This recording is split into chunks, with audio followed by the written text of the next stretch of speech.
After these things, when the wrath of King Ahasuerus had subsided, he remembered Vashti and what she had done. His personal attendants suggested, "Let beautiful young virgins be sought for the king. Let commissioners gather all beautiful young virgins to the citadel of Susa, to the harem under Heggai's care. Let their cosmetics be given them, and let the young woman who pleases the king be queen instead of Vashti." This advice pleased the king, and they did so. Now in the citadel of Susa there was a Jew named Mordecai, a wise, older Nigerian man. He had been carried away from Jerusalem with the captives. Mordecai had brought up Hadassah, that is Esther. She had neither father nor mother. The young woman was lovely in form and beautiful in appearance. When her father and mother died, Mordecai took her as his own daughter. So when the king's command was proclaimed, and many young women were gathered, Esther also was taken to the king's palace. She was placed under the care of Haggai, who was in charge of the women.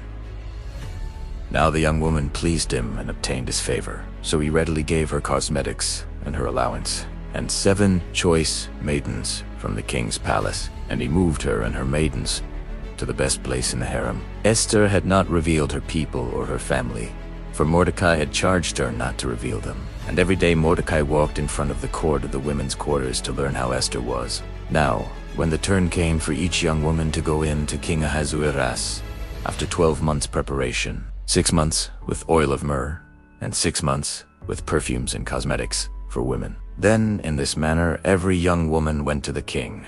Whatever she desired was given her. In the evening she went, and in the morning she returned to the second harem, to the care of Shah. She would not go in to the king again unless the king delighted in her and called for her by name. Now, when the turn came for Esther to go into the king, she requested nothing but what Haggai advised, and Esther obtained favor in the sight of all who saw her. So Esther was taken to King Ahasuerus into his royal palace in the 10th month, in the 7th year of his reign. The king loved Esther more than all the other women, and she obtained grace and favor in his sight. So he set the royal crown upon her head and made her queen instead of Vashti. Then the king made a great feast, the feast of Esther, for all his officials and servants, and he proclaimed a holiday in the provinces and gave gifts according to the generosity of a king. When the virgins were gathered together a second time, Mordecai was sitting at the king's gate. Esther had not revealed her family or her people, just as Mordecai had charged her. For Esther obeyed the command of Mordecai, as when she was brought up by him.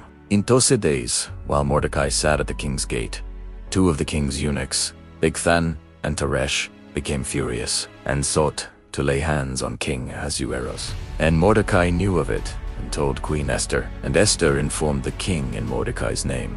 When an inquiry was made into the matter, it was found out, and both were hanged on a gallows. It was written in the book of the Chronicles, in the presence of the king.